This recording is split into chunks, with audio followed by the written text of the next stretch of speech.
ہم نے سورہ مجادلہ کی تلاوت کی۔ مجادلہ کہتے ہیں بحث کرنا، ایک دوسرے سے آپس میں بحث کرنا۔ در حقیقت یہ ایک صحابیہ تھیں جن کے گھر میں کچھ معاملات ہوئے تھے۔ مطلب یہ تھا کہ ان کے شوہر نے ان کو یوں کہہ دیا تھا کہ تو میرے لیے میری ماں کی طرح ہے۔ اس کو زہار کہتے ہیں۔ ایک ہوتی ہے طلاق اور ایک ہے زہار۔ زہار اور طلاق دیکھنے میں سیم ہیں لیکن دونوں کے احکام الگ ہیں۔ میں اکثر یہ کہا کرتا ہوں کہ نوجوان نسل کو بھی یا جو شادی شدہ ہیں ان کو طلاق کے مسائل بھی سیکھ لینا چاہیے، اس لیے کہ ہم داخل ہونے کے راستے تو جان لیے لیکن خارج کس سے ہوتا ہے یہ بھی معلوم ہونا چاہیے۔ مثال کے طور پر کسی جگہ آپ انٹر ہو رہے ہیں تو آپ کو یہ بھی معلوم ہونا چاہیے کہ ایگزٹ کہاں سے ہے۔ اسی طرح شادی کے ذریعے سے آپ ایک نئی زندگی میں داخل تو ہو جاتے ہیں، شادی کے مسائل سب سیکھ لیتے ہیں، اور اس میں بھی بہت سارے لوگ نہیں سیکھتے شرعی طریقہ کیا ہے۔ لیکن میں سمجھتا ہوں کن چیزوں سے ٹوٹ جاتی ہے شادی یا نکاح، یہ امپورٹنٹ ہے سیکھنا، تاکہ غلطی سے اس دروازے پر نہ جاؤ۔ بہت سارے لوگ طلاق پوری ہو جاتی ہے تب مسئلہ پوچھنے آتے ہیں۔ اس ڈاکٹر کے پاس علاج کرانے کے لیے اپنے بچے کو لے جا رہے ہیں جو بچہ گھر میں مر گیا ہو، وہ کیا علاج کرے؟ علاج ہوگا؟ ابھی سانسیں باقی ہیں اور بیمار ہے، تب آپ ہاسپٹل لے جائیں تو پتہ چلتا ہے کہ کچھ علاج ممکن ہے، لیکن یہاں پر گھر میں پوری طلاقیں دے چکے ہوتے ہیں تب پھر مسئلہ پوچھنے آتے ہیں۔ مسئلہ تو آپ کو خود معلوم ہونا چاہیے کہ جب کوئی مرد اپنی عورت کو 3 مرتبہ طلاق کہہ دے تو اس کے لیے وہ حرام ہو جاتی ہے۔ طلاق مغلظہ اس کو کہتے ہیں اور یہ قرآن سے ثابت ہے، وہ اس کے لیے حرام ہو جاتی ہے۔ اجنبی عورت کی طرح ہو گئی، اس سے فوراً وہ الگ ہو جائے، اب وہ اس کے لیے حلال اس وقت تک نہیں ہوگی جب تک وہ عدت گزارے، پھر کسی اور سے نکاح کر لے۔ اب وہ دوسرا مرد اپنے اختیار سے جب چاہے اسے چھوڑے، پھر اس کی عدت گزارنے کے بعد پھر یہ پہلے شوہر کے لیے حلال ہو سکتی ہے۔ یہ طلاق کا پروسیس جو 3 طلاق ہو جائے۔ ہاں ایک بار اگر کسی نے کہا طلاق یا 2 مرتبہ کہا تو ابھی اسے بچایا جا سکتا ہے، یہ طلاق رجعی اس کو کہتے ہیں۔ اس میں رجوع کر سکتا ہے، واپس لے سکتا ہے، یعنی پھر اس کو دوسرے کسی کے نکاح میں دینے کی ضرورت نہیں، بلکہ خود ہی اس کا ہاتھ پکڑ لے اور کہہ دے کہ میں تجھے واپس کر لیا، تو یہ 1 طلاق یا 2 طلاق میں وہ واپس ہو جائے گی۔ اس کو طلاق رجعی کہتے ہیں۔ بتانے کا مطلب یہ ہے کہ یہ مسائل ہر مسلمان کو معلوم ہونا چاہیے۔ کچھ لوگ یہ کہتے ہیں غصے میں نے بول دیا اسے، تو میاں پیار میں کون بولتا ہے طلاق؟ غصہ آتا ہے تبھی تو یہ ساری چیزیں ہوتی ہیں، غصے پر کنٹرول ہونا چاہیے۔ غصے ہی کی حالت میں اکثر لوگ کہہ جاتے ہیں اور اسی وقت جو کہی جاتی ہے وہ واقع ہو جاتی ہے، غصے میں آدمی بے قابو ہوتا ہے۔ تو یہاں پر بہت سارے لوگ یہی عذر لے کر کے آتے ہیں، غصے میں بولا ہوں یا ہوش میں نہیں تھا بول دیا ہوں۔ میرے عزیزو، یہ سارے بہانے شریعت نے نہیں قبول کیے، حتیٰ کہ ایسے نشے کے حالت میں بولا کہ آسمان و زمین کو بھی نہیں پہچان پاتا، اس وقت بھی بولا تو بھی واقع ہو جائے گی۔ اس حالت میں بھی اگر کہا ہو تو واقع ہو جائے گی۔ میرے کہنے کا مطلب یہ ہے کہ ان تمام مسائل کو سیکھ لینا چاہیے۔ یہ ہوئی طلاق۔ ایک ہے زہار، جو عورتیں تم پر حرام ہیں، مثال کے طور پر تمہاری ماں، بہن، بیٹی، یہ آپ کے اوپر حرام ہے نا، پھوپھی، خالہ، یہ آپ کے لیے ابدی حرام ہے، ہمیشہ کے لیے حرام ہے، ان سے نکاح نہیں کر سکتے تم۔ ماں سے کوئی نکاح نہیں کر سکتا، بیٹی سے، سگی بہن سے، یا پھر اپنی پھوپھی سے یا خالہ سے، کبھی بھی وہ زندگی بھر نکاح نہیں کر سکتا۔ ان کو محرمات ابدیہ کہتے ہیں، یعنی ہمیشہ کے لیے یہ عورتیں تم پر حرام ہیں، نکاح کے لیے حرام ہیں۔ اب ان عورتوں کے ذریعے سے آپ نے اپنی بیوی کو مشابہت دے دی، ان کی طرح کہہ دیا، اپنی بیوی کو کہا کہ تو میری پھوپھی کی طرح ہے، تو میری خالہ کی طرح ہے میرے لیے، یا میری بہن کی طرح ہے، یا پھر ایک عضو کو بھی کہہ دیا کہ تیرا پیٹ یا تیری پیٹھ یا کوئی حصہ میری ماں کی طرح ہے، تو اس کو کہتے ہیں زہار. وہ عورت تم پر حرام ہو گئی، طلاق نہیں ہوئی لیکن وہ حرام ہو گئی، اب تم اسے چھو نہیں سکو گے. یہ زہار ہے. اس کے مسائل ابھی آئے نہیں تھے. ایک صحابیہ کے ساتھ ایسا ہوا. عمر دراز خاتون تھی، ان کے شوہر بھی صحابی رسول ہیں. دونوں میں کچھ تکرار ہوئی گھر میں، تو شوہر نے کہہ دیا کہ تو میرے لیے ماں کی طرح ہے. تو وہ روتے ہوئے باہر نکلی اور آئی حضور صلی اللہ علیہ وسلم کے پاس کہ آقا اس مسئلے کو بتائیں، اتنی عمر ہو گئی، بڑھاپا آ گیا، اب جا کر میرے شوہر نے مجھے ایسا کہہ دیا، کیا کروں؟ نبی کونین صلی اللہ علیہ وسلم نے کچھ نہیں بتایا، خاموش رہے، کیونکہ ابھی مسائل آئے نہیں تھے، ابھی کوئی حکم اس مسئلے کے بارے میں آیا نہیں تھا. تو وہ باہر نکلی اور زور زور سے بحث کرنے لگیں اپنے شوہر سے یا کچھ، کہ میرا مسئلہ معلوم ہو جائے، کیا کروں، میں گھر میں رہوں یا باہر جاؤں. وہ چلا رہی تھی. تب اللہ تبارک و تعالیٰ نے جبرائیل امین کے ذریعے آیت نازل فرمائے، قد سمع اللہ قول التی تجادلک فی زوجہا وتشتکی الی اللہ. اللہ نے اس عورت کی بات سن لی جو اپنے شوہر کے بارے میں آپ سے بحث کر رہی ہے اور اللہ کی بارگاہ میں شکایت کر رہی ہے کہ میرا مسئلہ واضح کیا جائے. واللہ یسمع تحاورکما ان اللہ سمیع بصیر. اللہ نے آپ دونوں کی گفتگو کو سن لیا ہے اور اللہ سمیع و بصیر ہے، سنتا بھی ہے، دیکھتا بھی ہے. اب آگے مسائل اللہ نے نازل فرمائے. الذین یظاہرون منکم من نسائہم ما ہن امہاتہم ما ہن امہاتہم، یعنی وہ تمہاری مائیں نہیں ہیں، لیکن اگر تم نے ایسا کہہ دیا تو یہ غلط کیا تم نے، غلط کیا تم نے. اب کیا کرے؟ اللہ تعالیٰ فرماتا ہے والذین یظاہرون من نسائہم ثم یعودون لما قالوا فتحریر رقبۃ من قبل ان یتماسا.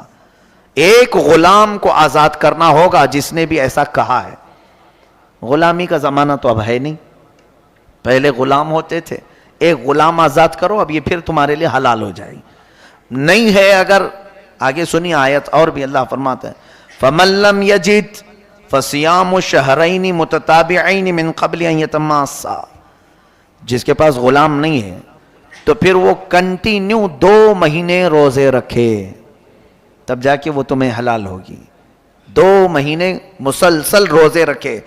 ایک بھی اگر بیچ میں چھوٹ گیا تو پھر اثر 9 رکھے. 60 روزے رکھنا ہوگا. شہرین متتابعین، اللہ نے فرمایا 2 کنٹینیو روزوں، 2 مہینوں کو روزے کی حالت میں گزارنا ہوگا، لیکن اتنے دنوں تک عورت کو چھو نہیں سکتے، وہ تمہارے لیے حرام ہے. اب یہ بھی اگر کوئی نہیں کر سکا 2 مہینے کے روزے، آگے رب تعالیٰ فرماتا ہے فَمَن لَّمْ يَسْتَطِعْ فَإِطْعَامُ 60 مسکینا. تو 2 مہینے کے روزے نہیں رکھ سکتا تو 60 مسکینوں کو کھانا کھلائے. وہ ایک ٹائم پہ کھلائے یا ایک مسکین کو 60 دن کھلائے، دونوں صورتیں ہیں. اب یہ 60 مسکینوں کو کھانا کھلانے کے بعد پھر تمہاری بیوی تمہارے لیے حلال ہوگی.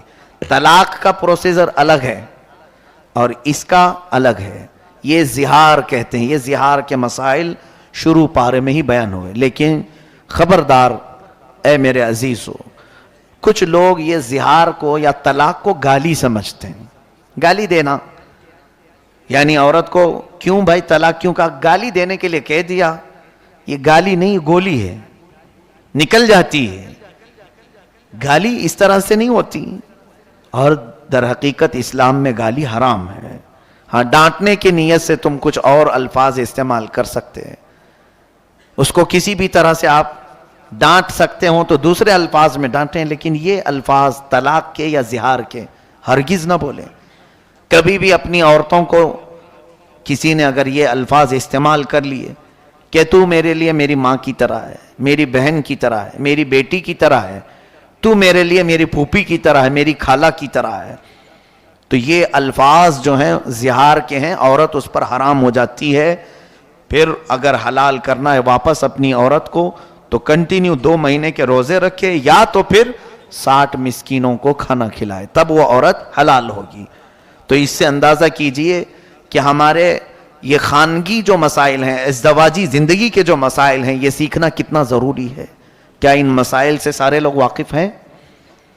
کیا یہ سارے لوگ جانتے ہیں زہار کیا ہوتا ہے؟ کیوں نہیں سیکھے؟ قیامت کے دن اگر تم میں سے کسی کے ساتھ ایسا معاملہ ہو گیا اور پکڑے گئے، اللہ تبارک و تعالیٰ نے پوچھا کہ تو اپنی بیوی کے ساتھ زہار کیا تھا پھر بھی ایسی زندگی گزارتا رہا، رب تبارک و تعالیٰ کی بارگاہ میں اگر کسی نے یہ کہا کہ مولا مجھے معلوم نہیں تھا، تو دو پکڑ ہوگی. سیکھا کیوں نہیں، اس پر بھی مار پڑے گی، اور کیا کیوں، اس پر الگ سزا ہوگی. جو انجانے میں گناہ کرتا ہے اس کی 2 سزا ہیں، اور ایک نہ سیکھنے کا، کیونکہ اللہ نے فرمایا کہ تمہارے لیے کیا نبی کا حکم نہیں آیا تھا، طلب العلم فریضۃ علی کل مسلم و مسلمہ، ہر مسلمان مرد اور عورت پر اتنا علم سیکھنا فرض ہے جس سے وہ اسلامی زندگی گزار سکے. یہ علم تو ہر ایک مسلمان پر فرض تھا، تم نے نہیں سیکھا، یہ غلطی تمہاری ہے. تو دو سزائیں ہیں وہاں پر، ایک نہ جاننے کی سزا اور ایک گناہ کرنے کی سزا. اسی لیے میرے عزیزوں ان مسائل کو باریکی کے ساتھ یاد کر لو.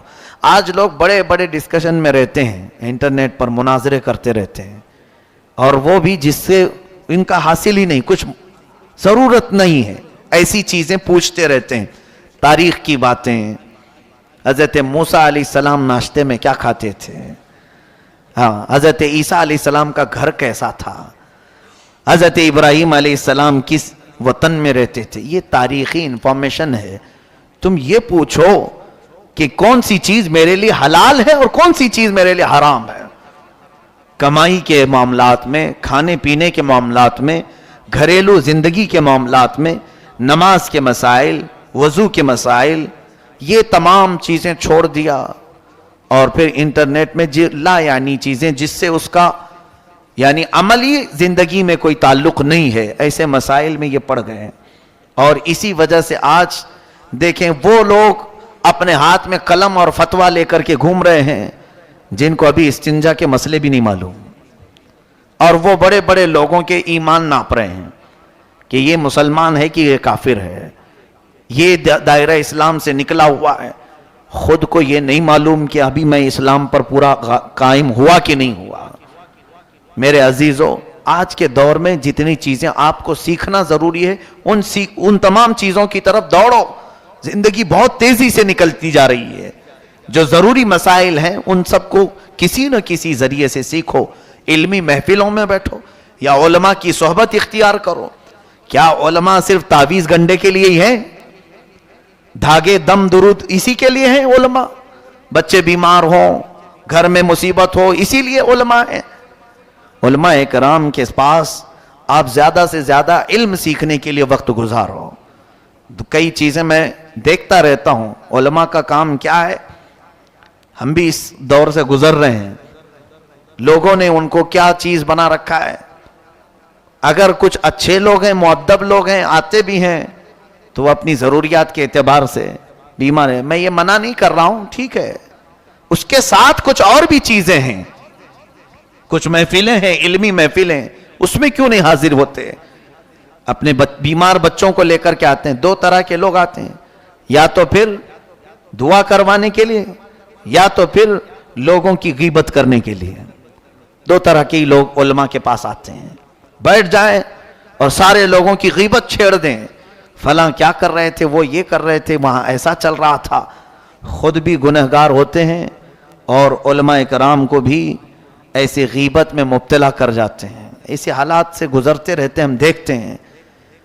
میرے عزیزو، یہ علم سیکھنے کا موقع آپ کے پاس اگر مل گیا ہے علماء کے ذریعے سے تو زیادہ سے زیادہ حاصل کر لو. سیدنا امیر حمزہ رضی اللہ تعالیٰ عنہ، سیدنا عمر فاروق رضی اللہ تعالیٰ عنہ فرماتے ہیں کہ ہم کو سورہ بقرہ سیکھنے میں 12 سال لگ گئے. 2.5 پارے کی سورہ ہے. کون؟ امیر المومنین عمر ابن خطاب رضی اللہ تعالیٰ عنہ. سورہ بقرہ سمجھنے، تفہیم، اس کی تمام چیزوں کو معلوم کرنے میں مجھے 12 سال لگ گئے. اور خود میرے آقا صلی اللہ علیہ وسلم سورہ ہود کے بارے میں فرماتے ہیں کہ سورہ ہود نے مجھے بوڑھا کر دیا، اور ہم ہیں کہ چھونا بھی نہیں چاہتے. قاعدے قوانین معلوم بھی نہیں کرنا چاہتے. ہو سکتا ہے کچھ علماء تھوڑی دیر کے لیے ناراض ہو جائیں آپ کے پوچھنے کے طریقے سے, لیکن چھوڑو مت. ہو سکتا ہے کوئی جھڑک دے, لیکن چھوڑو مت, پھر حاصل کرتے ہی رہ جاؤ, لگے رہو.